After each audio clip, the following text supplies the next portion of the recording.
По предлог на граѓанинот и градоначалникот Миле Петков, Виница ќе му одаде признание на младиот херој Јован Костадинов, кој од канџите на огнената стихија спаси најмалку 20 животи. Трагичниот настан кој се случи во дискотеката во Кочани, сепак се појави лице од нашата општина, нашиот сограѓанин Јован Костадинов, кој што со својата храброст и позаповолност спаси голем број на млади животи.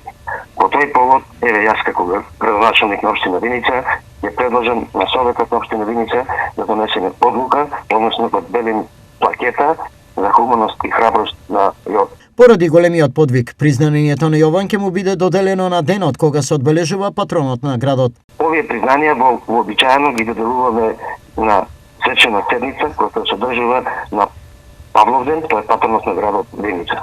Освен градот, признание за спасителот Јован, градоначалникот Петков ќе предложи да му се додели и од владата. Со оглед на големиот подвиг на Јован Костадинов, еве јас ќе предложам и во повисоките државни институции да се додели признание за пожртвованост и храброст. Јован Костадинов е 19 годишен ученик, љубител на спортот и природата, кој исто така во моментов се лекува од последиците на пожарот.